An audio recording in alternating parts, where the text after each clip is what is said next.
Every child cries when their parents leave. But what if a 10-year-old boy refuses to go to school every morning, cries every morning, and develops stomach pain every morning?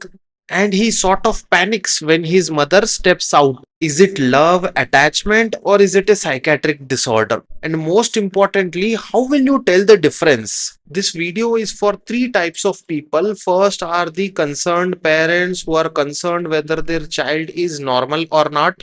Second are the doctors who just want to sharpen their clinical judgment.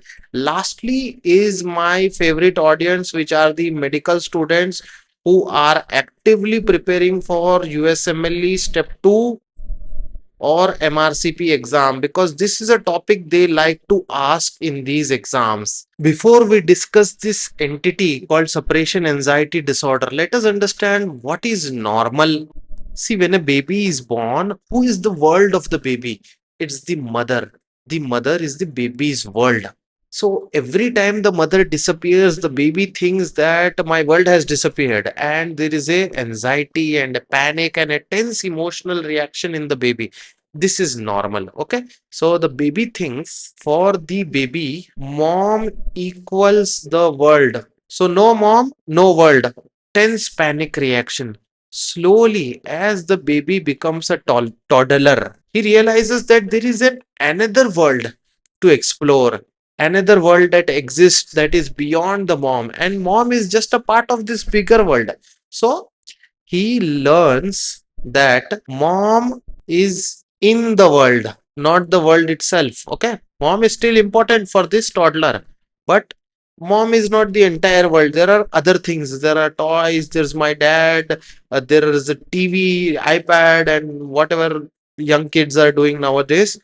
So during this particular stage,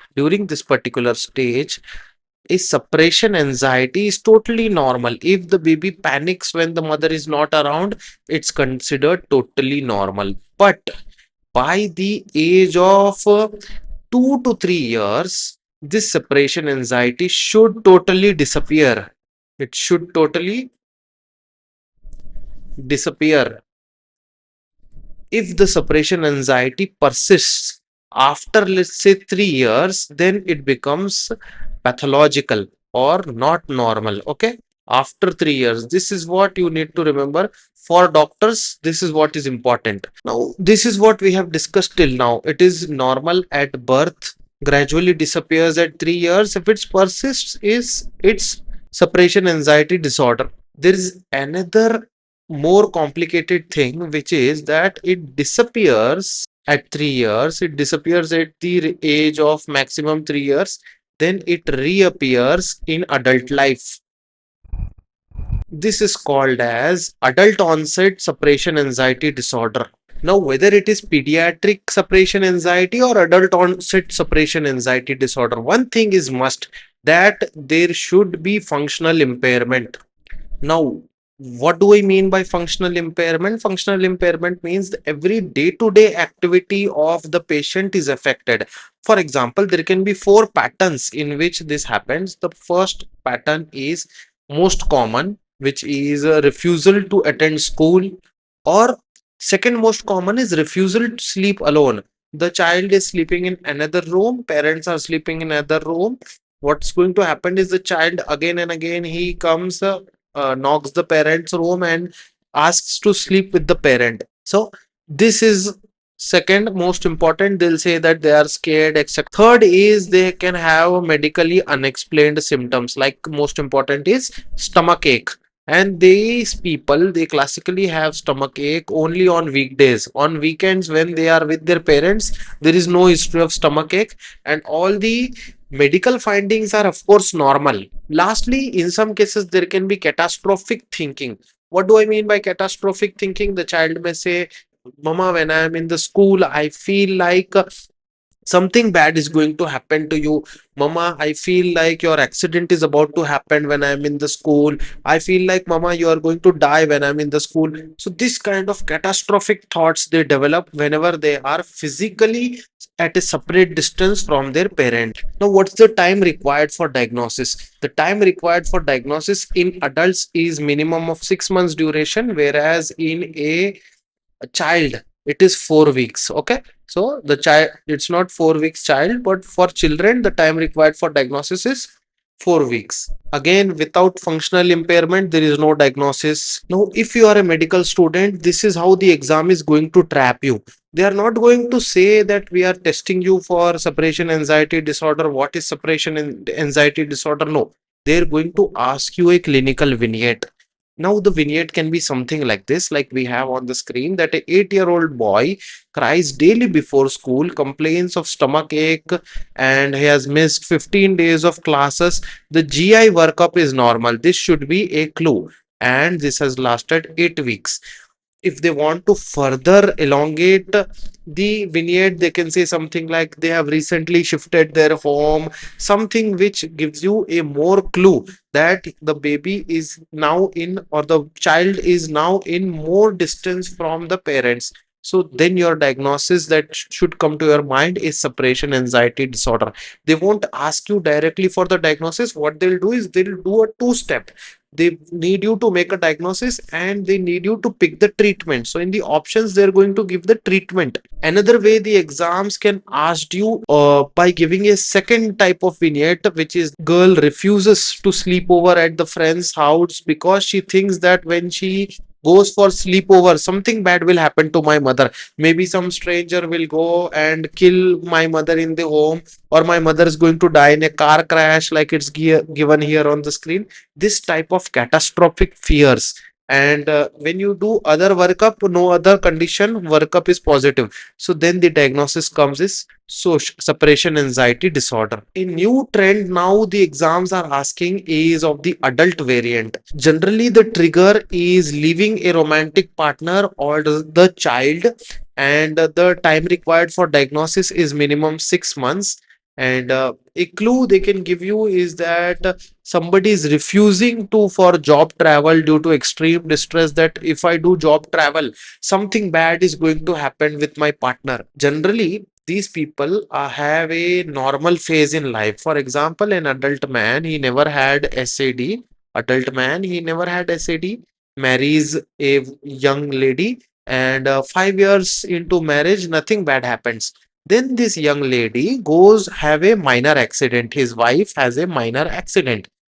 Now he is extremely distressed. He doesn't let his wife go travel in the car because he thinks that every time this lady is going to go travel in the car, some accident is going to happen. He clings to his wife now. He doesn't want to physically get separated from his wife. This type of SAD in adults is generally provoked by some trauma or some mishap, and they are going to clearly give this clue in the exam. Now, when it comes to SAD in children, there are some differentials that you should know. Most important is if there is any history of bullying in the class. If there is, your diagnosis should go more towards adjustment disorder.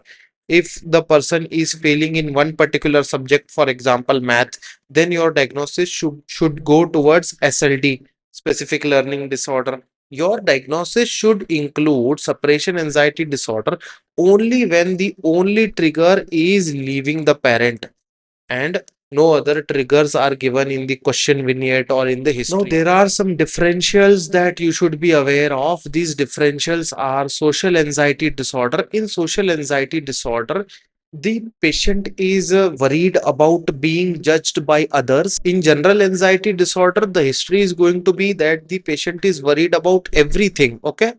Whereas in our condition, SAD, separation anxiety, the patient is only worried about separation from parents or separation from, let's say, spouse, etc. Okay. When it comes to autism, the patient is going to have some communication problems in the history. Okay, history is going to say that the patient has some communication problems.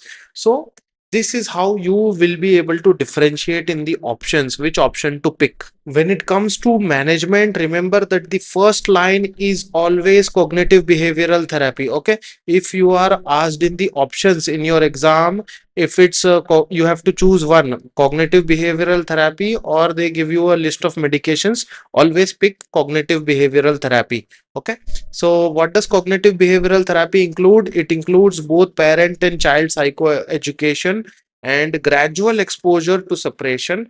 But one thing is, do not reinforce avoiding the school. If you reinforce avoiding the school, that is going to further increase the anxiety levels in the patient. If the CBT fails or if the functional impairment is very high, then you can add SSRIs. So there are going to be options like CBD, SSRI. Option A is CBD, option B is SSRI, option C is CBT plus SSRI. See the amount of functional impairment. If the amount of functional impairment is more, pick this option. If it is just minimum, pick this option. Okay, but never pick this option alone. One most important thing is never use benzodiazepines or tricyclic antidepressants. The misconception starts in the second year itself, when medical student is reading pharmacology and benzodiazepines are given under the column of anxiolytic. So for every anxiety disorder, they think that the right option will be benzodiazepine. Okay, don't pick benzodiazepine, pick CBT plus SSRI. Now let's do a quick revision. The first thing is that in separation anxiety, the trigger is separation from a parent or a loved one. Then you should always check for context. In a 1-year-old child, separation anxiety is going to be normal. In a 2-year-old child, separation anxieties start to decrease, and if it's more than 3 years, then separation anxiety disorder is definitely pathological. Okay, it's definitely pathological. And you should know the duration.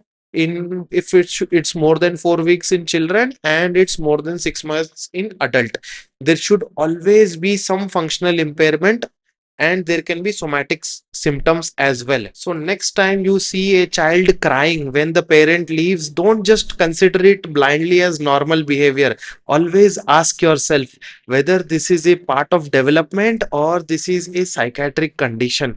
Comment below if you have any doubts. If you, whatever your thoughts are, always comment below, and I'll return next time with another psychiatric condition. Bye bye, take care.